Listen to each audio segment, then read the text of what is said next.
Hi, welcome to 3 Months of Hell. What we've been calling 3 Months of Hell, April, May, June 2020. Welcome to American Management Services webinar program, webinar series, which we have developed specifically in response to the COVID-19 pandemic. And before we get going, I want to mention to you that we are in our office for the first time in weeks. And of course, to try and safeguard our employees, we have some contractors working in the building, so you might hear some drills and some hammers and whatever other noise these folks make. And don't think that's just background noise that we put out there for you. It's real contractors trying to safeguard our environment for when we bring our people back. So, Mike, what are we up to today? I guess to start, I wanted to review what we talked about in that first series. We talked about the business being like a puzzle, and in this situation, this COVID-19, mandatory shutdowns, whatever, your puzzle doesn't have a picture on the box; it's blank. Then we talked about the pieces of the puzzles, with the borders being the foundations of your business, and the inner pieces being the processes, procedures, and the things that's built off of those foundations. And what we did in that first webinar series was we talked through how to start building your puzzle, how to start putting all your pieces together, how to paint that picture of what it should look like. And what we really wanted to do now is really take some of those foundational pieces and expound upon those, give people more details, more inner workings of how they can build their plan. So what's our title today? What's our topic? Leadership. Now, how'd you pick that one? You know, there was we talked a lot about where we should start on this, and if people like it, it was my idea. Right, exactly, Okay. exactly. But there was a host of things we could have started with. We certainly could have started with cash management, cash flow, because that's a big topic of discussion and something that every business needs in normal times, let alone these times.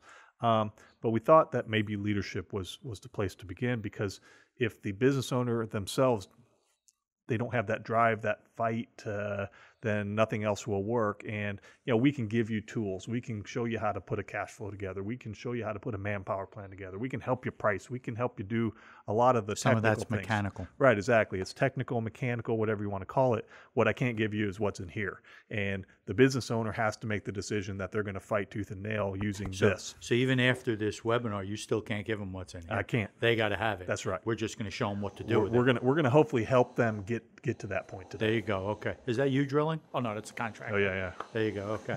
So one of the things that I did in prepping for this was go out and I Googled leadership. I just kind of wanted to get a definition of what it is. And per the definition that I found on Google, it says it's simply the action of leading a group of people or an organization. But what I noticed is, as I did that, there's a million things that came up. That's a pretty It's very soft words exactly here, Exactly. It's a very basic definition. And then as I kind of read through articles and look, there's no shortage of what people define as leadership, no shortage of advice, no shortage of anything out there from the perspective of leadership. And to some degree, it may seem like a kind of a dull, boring topic. Nobody really wants it. Like, even in this series, everybody wants the answers to their problems probably immediately. But like again, our clients. Yeah, exactly. Everybody wants everything now, and I can't blame them for that. But again, what I can't give you is what's in here. So what I kind of thought was that this would be a good place to start, because as we worked in normal times with thousands and thousands and thousands of clients that we've dealt with over the years, they all have numerous problems. They're all not operating the way they should. Whether that's impacting their profit, their cash flows, their operations, their quality of life. A lot of things happen as a result of that. But my belief has always been that those businesses aren't operating the way they should, not because of they don't know their stuff, they don't know their product, their good or services, they don't know their markets, that type of thing. It's really kind of these quote unquote intangible things. It's structure of accountability, it's communication, it's standards of performance, or holding people accountable for that level of standards. And then of course leadership kind of falls in that category. I sort of look at it slightly different, that most businesses we run into are second or third generation. Mm-hmm. And most of them were born and raised and trained and groomed in dad or granddad or grandma's business. with contractors banging in your ear every darn day, right? So most of them were groomed in their second or third generation, and they were raised in the business, sweeping floors from when they were a kid, grammar school, high school, or whatever. Very few ever went to graduate school, or master's school, or business school, or leadership school, right? So I look at it that why should I expect someone to be an amazingly strong leader if they've never been taught? So most owners that we deal with, they have the heart. They have the soul, right? They might not be Mike Tyson street fighters, but they're fighters. By nature, most owners are fighters. But, where do they get the tools to round out their toolbox, right, to go forward? Sure. And that's what we're going to talk about a little bit today. Yeah, I would kind of label that as I call it tribal knowledge. They could be first generation that has to learn on the fly, and they start from scratch, and they're just doing the best they can. And I agree, they're fighters. They're working tooth and nail to get their business to a particular place. Somewhere along the line, it gets transitioned over to the second generation or third generation or however many generations they're on. And each time, there's probably a little bit lost in translation between that conversion. But they're learning but generally the previous, the former generations learning from the previous generation that learned on the fly. And I agree, they haven't been trained on how to. That's the way practically Dad did do it. Exactly. We hear that a million times. So what we want to do is take that tribal knowledge, because they're all pretty good. If you ever asked a business owner, tell me about your business, they'll go for hours. They love to talk about their business. But what they haven't been trained is, how do I effectively take these kind of intangible things? How do I create accountability within my organization? How do I create better communication up and down the chain of command? And more importantly, how do I be that leader that no one's ever trained me to do? They think just because I own the business, I'm the leader, right? I'm at the top of the food chain.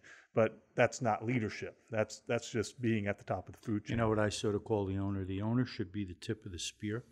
But if you don't have a spear, there is no tip, right? So leadership has to start with ownership, and it's got to be a natural process that all department managers and all key people are trained in the same skill set. So there's one message, and it's crystal clear. Very good. Lou, before we deep dive into this, why don't you tell us a little bit about our company? Oh, forgot that part. Okay. So I'm Lou Mosca, Chief Operating Officer of American Management Services. I've been here since 1998, so coming up on 22 years this August. We are a consulting firm. We are the only consulting firm in the United States out of many thousands of consulting firms that has the exclusive pedigree of the United States Conference of Mayors. We have the highest Better Business Bureau rating. We have been Forbes contributors.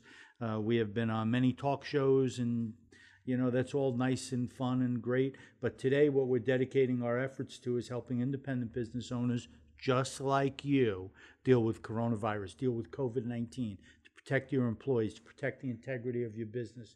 We're pretty darn good at what we do. We care, we have empathy, but we will push you to get results. We will push you. Michael. Fantastic. And again, my name is Mike Lockey. I'm the Director of Management Services for American Management Services. And just to piggyback off what Lou said, we're here to give you our full arsenal of expertise and do what we can to help you survive and thrive through this coronavirus epidemic. So we said earlier, this webinar is about leadership. What I can't give you is the what's inside. So what we hope to accomplish in this webinar is not a drill bit. Okay. So what we hope to accomplish in this webinar is some semblance, give you, the business owner, some semblance of confidence, of hope, of a fighting spirit to for you to take your business principles, advice, and recommendations we're going to give you and then implement them immediately. And then, so put another way, only really you can decide to fight for your business. We can't give you that, which is why we wanted to start here. So we're not psychologists. We're not going to dive into textbooks on human psyche and all that stuff. But I would say under normal conditions, about 2/3 of our clients are under significant stress, financial stress, poor operations, cash flow, their personal lives, you name it. a lot of our clients are in there. So even under the best of times, we're dealing with these types of things with our clients. And obviously COVID-19 is different, and the stress is maybe more mandated, I would say, at this point than something that's preventable because everybody's impacted by that. But fundamentally, I think it's the same thing. The business owner has to be willing to fight tooth and nail to save the business and ensure that it thrives in the long term. So where do we start? I say the starting point is the business owner has to understand a few fundamental things. And feel free to chime in with this, but I think the first thing that they have to understand is you're not alone in this battle. Everybody that has ownership in a small business is in the same boat. And to some degree, everybody's scared. They're uncertain.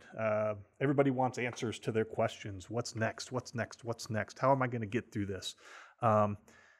And I think people need to understand that your business has to have strong leadership. You're not going to get through this if you don't have strong leadership in some aspect. So strong leadership, be a bully. A strong leadership, be consistent. Well, I think we're gonna dive into that. What constitutes that leadership that we're looking for. Mm-hmm. But they do need somebody that they can turn to for guidance, I think.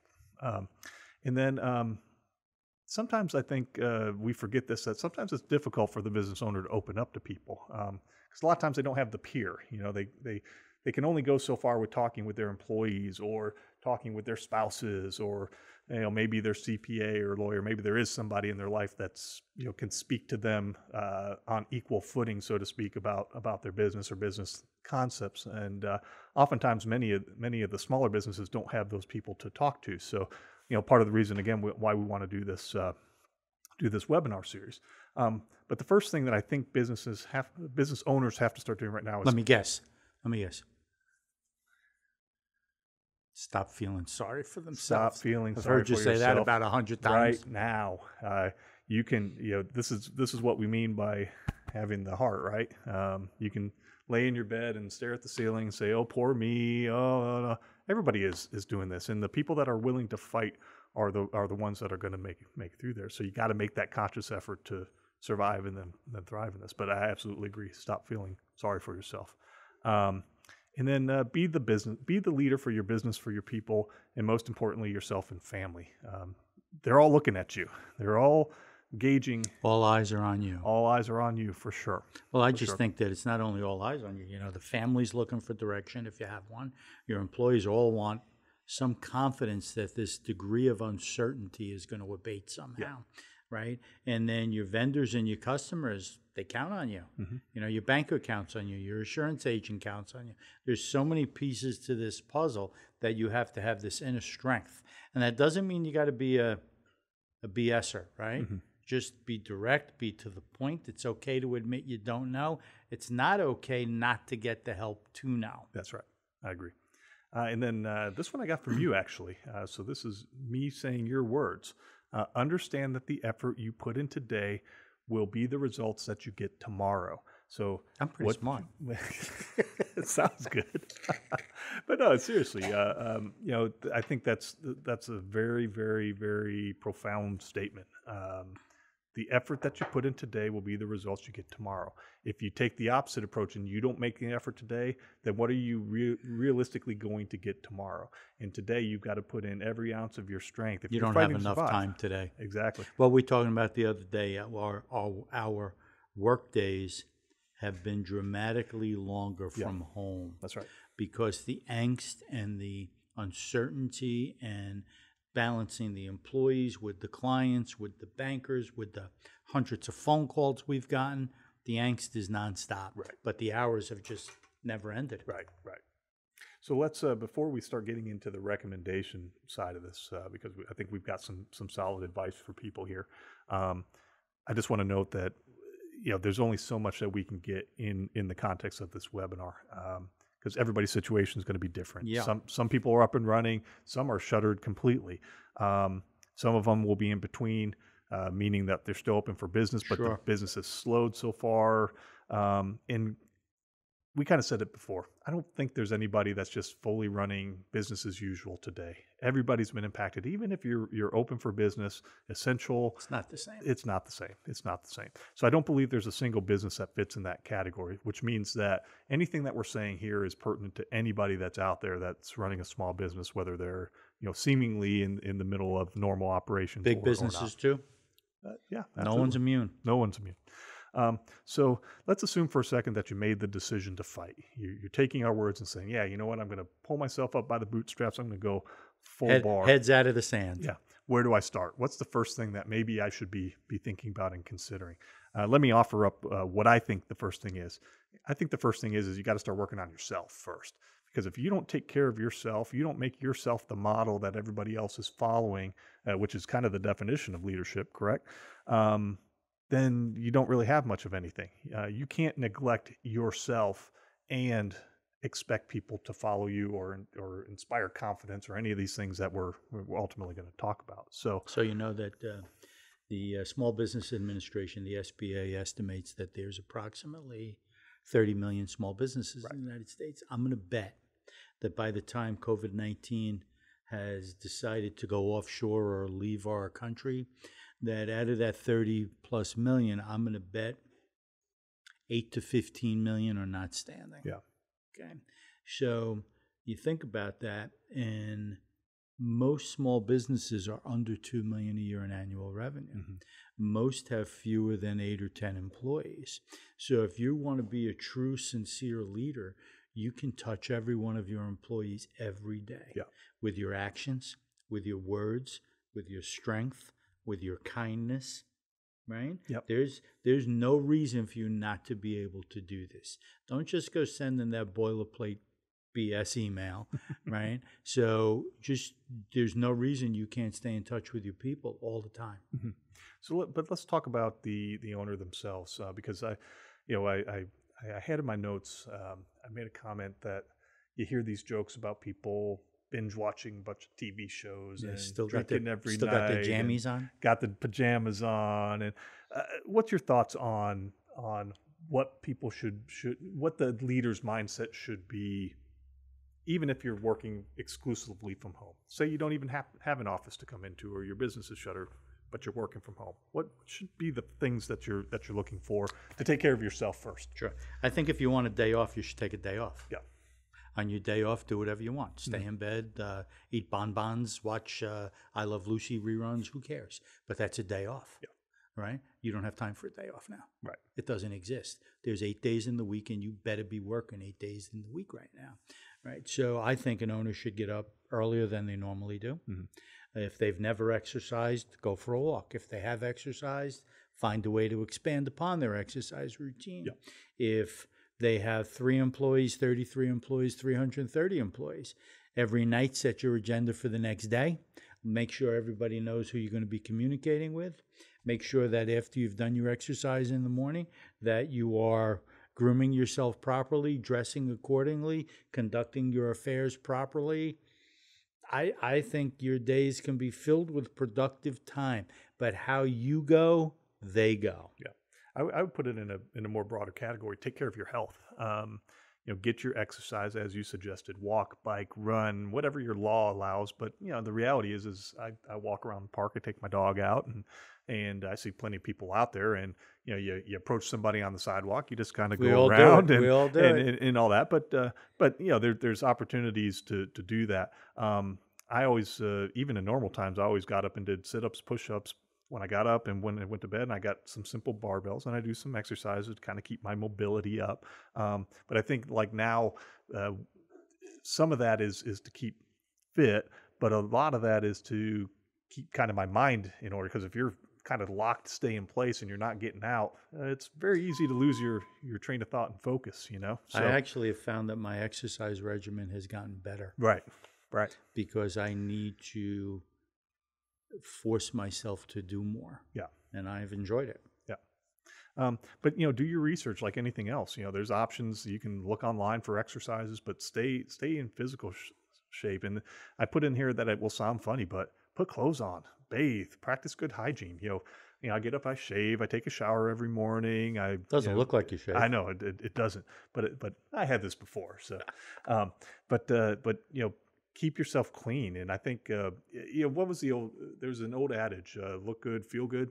Is that how it goes? You're not that old. I know that, but I've heard it. Mm-hmm. But I kind of believe that, if you take care of yourself. You're going to feel better. If you feel better, I think you're going to perform better. And just because you're kind of confined to your home doesn't give you the right to just let yourself go completely. I've noticed for me, I've tried to go to sleep earlier, Yes. get up earlier in the morning, and the days are very structured and planned out, but they start with exercise. Right. Okay. So not everybody loves exercise. I actually hate exercise, but force yourself to do things. But I do think grooming matters. But I think we're living in a world now that if everybody's working at home, and I'm kind of speaking more to the stay in place, as opposed to being in an office somewhere, but if you're not, you can't assume that your people are taking care of themselves, right? Mm-hmm. You got to assume that they're walking around in pajamas and slippers and they're staying up late and drinking and doing all the stuff that we kind of hear the jokes about.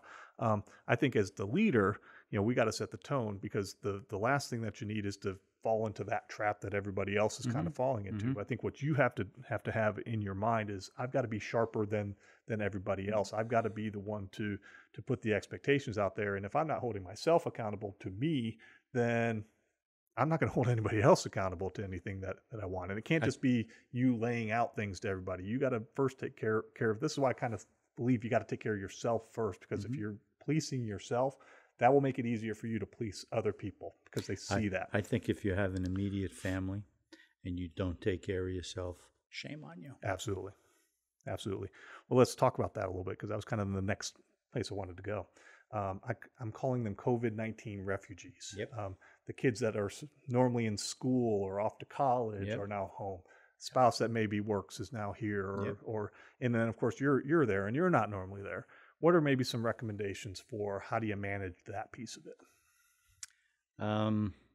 So I know in my house, my wife is spending 3 or 4 hours a day on FaceTime with the grandkids, try to help them with their schoolwork while my daughter and son-in-law still maintain their full-time jobs, right? So I think, but part of the plan has to be, if you have spouse and family and they're locked down as refugees, as you would say, everyone's got to have their roles or their deliverables for the day. Right. But you as an owner, as a business owner, you need to have what's good for your family and what's good for your extended family, which is your business.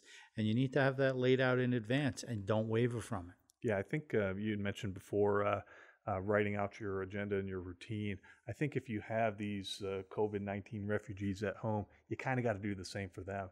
And there's got to be some boundaries set. They have to know that there's particular times that you're not available. Yeah, you're off the clock. Right, you're off the clock for them, but you're on the clock for your business, and vice versa. And let's be real, if you have these people in your house, it's going to be a little bit more difficult than somebody that doesn't. But I think if you set the parameters and the groundwork early and often and reinforce those, then there's no reason why it can't work. Because same thing with your spouses and kids. They can't just be running around like it's vacation time while you're trying to be productive and trying to manage your business there. So everybody kind of has a role to play. So it's like I try to start every morning at 7:30.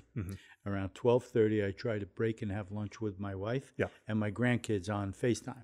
All right. And I try to do that for about 30 minutes. It's very difficult to get through that 30 minutes sometimes. And then I'm back on my clock again for the afternoon. Right. So you got to have this discipline that you control. Yeah. I agree. And let's be clear, even the best laid plans are not going to be 100%. But if you can get 90% of that done, and you get people respecting your routine, I think you have a good chance to be successful. But the point here is, when you're on the clock, you got to be on the clock.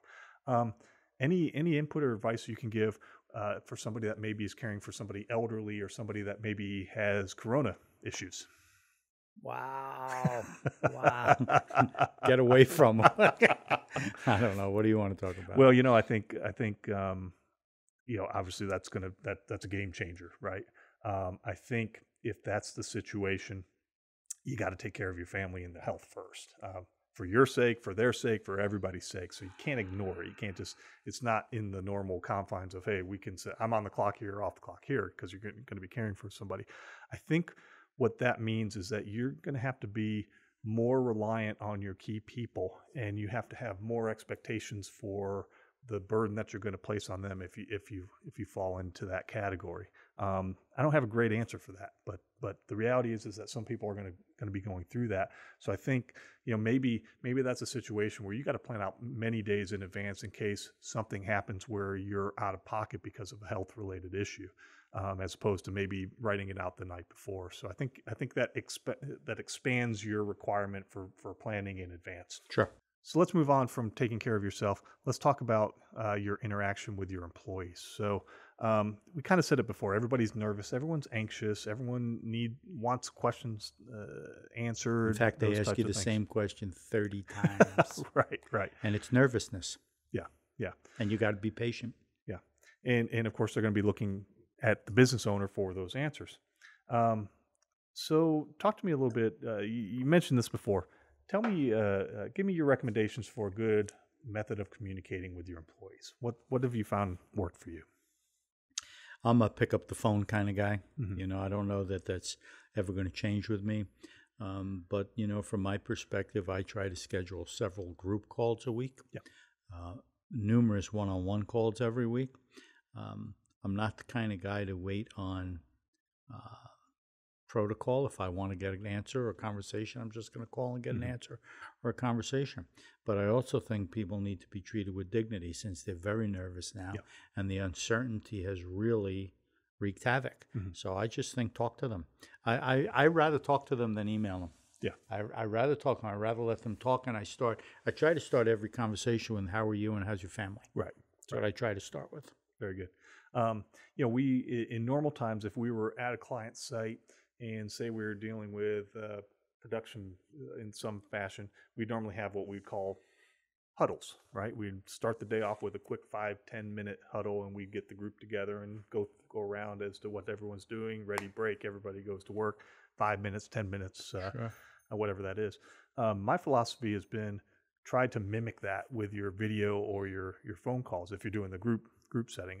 But I do agree that one-on-ones, you kind of have to do that because people are going to ask different things and personal things. And as you mentioned, I think you got to ask things about their health and their well-being, how their family's doing, if they need anything, those types of things. And can't really do that on a group call. But in regards to the groups, I think trying to mimic those huddles does a world of good. So everybody has a quick down and dirty. Here's what we're accomplishing today. Here's what we're working on. And then I also think that there's some certain things that you're going to want to update on as frequently as possible. One, just what's generally going on with your business. Where are you at? Kind of a state of the union, state of the business type discussion. Two, if you've applied for any of the government assistance, where do you stand on that?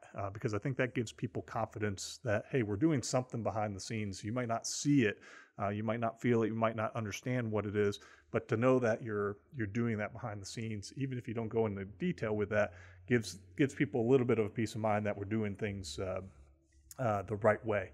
And then I always think that as the leader, you've got to be up to speed on everything that's going on around you. And that includes the stay-in-place orders. Now, most people are paying attention to it. They know, hey, mid-April, now May, we can go back to work, and now May will probably become June. But, Thanks for being the eternal optimist. Right, exactly. But I think if that news is coming from us as opposed to them going out there and or hearing it from other places, I think is a good look for you being the leader because it tells them you're staying on top of it, and any changes in those situations, you're communicating that as opposed to just leaving them out to find it on their own. I think one thing that you mentioned that I really believe in is you got to respect the people that are frightened about the situation. So let me explain. A couple weeks ago, if you remember, we had a consultant that was down in Miami, lives in Orlando, was traveling down to Miami on site. All of our consultants live in Florida? No. Okay. No, they're all over the place. Okay. All over the country. All over the country. So we have to be aware of stay-at-home rules in every state. Absolutely. There you go. But this particular one had an elderly mother living at home, had some health issues. He went down to a client. You're going to say what we did, the kindness? I am. Well, no, actually, this is more in respect to people that are frightened about the situation. So he went down there. His client said, we had somebody that was sick. We don't know if they have COVID, whatever the case may be. He came back, he was scared and said, well, I can't go back there and I can't go home. I'm frightened, blah, blah, blah. And yeah, we ended up taking care of him. But I looked at it as, well, I might look at it as, well, you're kind of overreacting, dude. Maybe you did, maybe you didn't. But he believed that there was all that a matters. potential risk. And that's exactly right. That's the point. It doesn't matter what I think, you think, what anybody thinks. What matters is what's in their head. And you kind of have to respect that, even if you don't necessarily agree with the line of thinking. Nobody thinks alike. Nobody thinks the same. So when you're talking with these people, you gotta make sure they understand that you have empathy for the situation or how they're thinking. Absolutely. Gotta listen. Absolutely. Another thing, gotta be totally transparent and honest with them, right? The more that you can inspire your people, the more that they want to make an effort for you, right? Mm-hmm. So I think that's very important. And then you mentioned it before. I think you got to lead with your actions. You got to be the first one in, last one out the door. Your vacations, you got to cancel. Your days off, you got to cancel. People have to know and feel that you're making the effort for them, and you're fighting tooth and nail for your business. God, listen, you're preaching to the choir. Yeah. So you mentioned earlier, you start your conversations by asking about how they're doing, their family's doing. Why don't you talk real quick about maybe some of the things that you've heard from those people and what you've done to help them? So we've actually had, we've been so fortunate because not one of our employees has been, or their immediate family has been stricken. And I think to a large degree, we've been pretty fortunate with our clients too. But we had a circumstance where one of our employees' extended family was stricken, and then their entire household got stricken. And, they're not our employees and they're not our staff. And what I did was I just made sure to follow up with our employee every day for almost 3 weeks. Was there anything we could do? Yeah. Whether that was financial, emotional, physical, anything we could do. Because I think that just knowing someone cares makes a difference. Yeah. I just think it makes a difference. Yeah. I had that in my notes. I said, if you have the means to do so, because let's be real, not everybody's going to have just cash to lay out, and most like people, you. Right? Exactly, you can just dole it out. But no, the reality is people, the business itself might be tied up against cash flow. Does it have to be monetary? Does the help or support have to come in that form? Never. I think. Listen, we try to do decent things for people, whether they understand it or not. But I think the best thing you could do for your employees is emotional. Just listen and talk and let them know they can call you anytime. Listen and talk. But I'm telling you, be transparent, be consistent, be communicative. Make sure you lead with conviction. You don't have to have every answer, but you better get every answer because people are looking at you. Yeah. One thing I thought that was cool that we did, and you spearheaded this, was there's a local restaurant that we like to go to, pretty nice place, steakhouse, and you set up a give away all my shit, dude. I know, but this was really cool, and I think this would help people, right? Yeah. But no, seriously, I thought this was very cool. This restaurant was doing curbside pickup. They have a pretty sizable parking lot, and we arranged the business purchased X number of meals per family, and we arranged for everybody to go at one place to meet up at a block of time, and not so we could all join hands and be close to each other, but you at least got to see people. And I thought that was really cool because even though you couldn't be up close and you couldn't gather, we probably got closer than we should have in a bunch of occasions. Probably. I agree with that. But I did think it was pretty cool that people, the people that took advantage of that showed up, was able to at least wave from a distance, go grab a nice meal, take that back home. I thought that was a really nice touch. And, again, even though you couldn't sit around a table and have a meal, just seeing people and seeing them out and about, I thought was a really cool thing. Well, I've always loved to conduct business in restaurants. I like that. I think that people sitting around a table communicating is a good thing, and you can't do that right now. Yeah. So I think that how many times, do I have the company buy lunch for people or buy breakfast for people or whatever? I just think it's a nice way to say you care a little bit. Yeah. And nowadays people need as much caring as they can get. Yeah. And, as the owner, you can't be looking for the hugs and the kisses. You have to be willing to hoist people up on your shoulders. So every touch and every ounce of caring you can demonstrate, you should. Okay. Now, sometimes being a leader means you have to make some real and tough decisions based on the situation. So what advice would you have if you had to lay off somebody, furlough somebody, impact their livelihood, so to speak? What are some pointers that you would give for that? So back in 2009 and 10, George Cloutier, the founder of American Management, authored a book called Profits Aren't Everything, They're the Only Thing. New York Times, Wall Street Journal, and I believe Amazon bestseller within 2 weeks. And in the book, he says, if you have to make tough decisions, don't procrastinate. If you have hard things to do, don't procrastinate. So if you have to make tough decisions in your business, and, we've never founded our company on hurting people. Just never believed it. In fact, we've walked away from engagements where owners wanted us to do some dirty work for them. We won't do it. But in this time and age and what's going on in today's world, tough decisions have to be made. And sometimes that includes people, tough decisions. And if you have to make them, be direct, be to the point, get them over with. How do you, anything you would recommend in terms of helping them make that transition?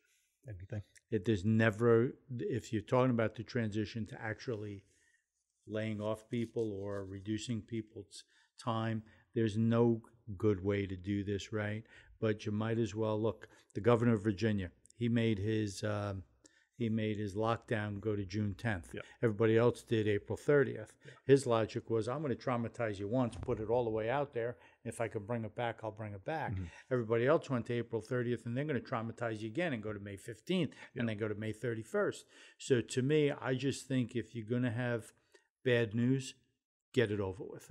Just get it over with. Be direct. And you want to, unfortunately or sadly, protect your best people. Right. It's just the way it is. I looked at it like that. Again, I think with a lot of our clients, we see them not erring on the side of making the hard decision to protect their liquidity, but making the hard decision or ignoring the hard decision by trying to make everybody happy. And I think part of being a leader is you're not going to make everybody happy, and you got to realize that, and you got to be real about that. And I always think that it's kind of foolhardy to put the entire business at risk for 1, 2, 3, 4 people. I don't mean to sound callous with that. Let's be clear. We've never been fancied as a headhunting firm. Right. We're not going to do That's that. correct.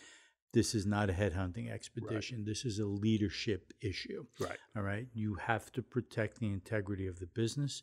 You have to protect your family, and you have to protect your better employees. Now, I'm going to bet all your employees are good. I'm sure they're all good. But if there's a crisis and you don't have all the pieces of the puzzle to fit, as the leader, you have to make tough decisions. That's right. And the hard part is you cannot delay. Yeah, I had in my notes it's unfortunate, but that's the reality of being the leader, is that you have to be the ones to make that. And I think what you said is perfect. Don't hesitate. Be decisive with your action and get it out of the way, because you're just going to save yourself a lot of pain and agony and grief, and potentially that of your employees later on if by making those hard decisions today. It's a leadership failure not to take action. I agree. Right. So you might mask it as kindness. It's failure. One other belief that I have is that in a time of contingency, and I told the consulting group this, I emailed them when things started going south and we started seeing signs that they were going to start closing things down. It hadn't quite happened yet, but we were a little bit ahead of it. And I told them, I said, look, I'm going to apologize. I'm going to be more demanding of you in regards to communication. I'm going to expect more from you. I just believe as a leader in times of contingency and uncertainties, you kind of got to raise the bar. You can't lower the bar, because if you lower the bar, people are just going to fall back. It's already been lowered. Exactly right. So one recommendation I would also make is make sure you have a high degree of accountability for yourself, which we talked about, taking care of yourself and having some pride in how you conduct yourself, but also do that with your people. We talked before in the last webinar about developing metrics, expectations, means of communication to make sure that people are delivering each and every day. And then as leaders, following up more frequently so that you're holding them to those expectations and not letting your employees slack off if they are working from home, because it's your cash, it's your business, it's your risk ultimately. And if you are able to operate, make sure that your employees are practicing safe health standards and things like that. And to me, those all fall under the role of the leader in the business. Anything you'd comment on that? I think leadership is truly tough love. Mm-hmm. I think it is tough discipline. I think it's tough love. I think that there is time people will not appreciate you in what you need to accomplish. I think that leadership does not mean being a jerk. Leadership does not mean being arrogant or ego-driven. Leadership means you understand the situation and you adjust yourself to the situation. And when you're not capable of it, it means being able to look in the mirror and say, I got a problem. I need help. I need help. All right. And please don't take that as we're trying to sell consulting services, because that's not the point. It means surround yourself with people that can give you good guidance. So I want to sort of tie this together with my definition of leadership, right? I think a strong leader can't be afraid to make a mistake. I think a strong leader can't delay on making decisions. It's one thing to get advice and input from people, but you have to pull the trigger. You have to pull the trigger. I think a strong leader can listen like no one's business. I think sympathy is for the dogs. I think empathy makes you a good leader. I think transparency to the extent that is reasonable is what a leader should demonstrate. So transparency in what you're doing and why you're doing it. I think it matters, especially in times like coronavirus pandemic. I think your actions will be watched. They will be measured. They will be judged. People don't have the right to judge you, but they will. So if you want people to follow you through fire, you better be the first one going through the fire. If that means you're the first one in the morning shoveling the snow, then you do it. If that means you're the last one out at night because that last email wasn't sent, then you do it. If that means you're the first one to cancel your vacation, then you do it. You lead by example, not by your words. Awesome. And then you need to make tough decisions. And don't be afraid to make them. And if they're wrong, they're wrong. Make tough decisions. Be kind to your people. Leadership comes from your heart and your soul. Okay? You don't have to be the smartest guy in the universe to be a great leader. Leadership comes from your heart and your soul. There's a reason people didn't like Steve Jobs. Treated them like shit. They wanted the money, but they didn't want to follow him. He treated them like shit, right? A whole bunch of expletives, sorry. Okay, but leadership comes from your heart and your soul. And if you don't have that in you today, you're not going to get through the coronavirus pandemic. Awesome. Good stuff. So here's two things for you to consider. I hope you get value out of these webinars, but we also have two vehicles for you. We have an 855 coronavirus hotline, 855-876-5561. I got that right? Holy moly, it's the first time ever. And feel free to call anytime. Second thing is, we have an extraordinary group of consultants, extraordinary. They walk, talk, live, and breathe in your world. They get what you go through. We have them available for you. If you need help on a specific topic, they are available on a 1 hour by 1 hour basis. So they're available. We're willing to help you. I hope you got value out of this webinar series. Respectfully speaking, Michael has put in a mountain of effort into creating these webinars for you. I've just been the guy behind the curtain, and I hope we've provided great value for you. We are here to truly help you, and hopefully you're going to be one of those 10, 15 million still standing that we can help, okay? Good luck to everybody.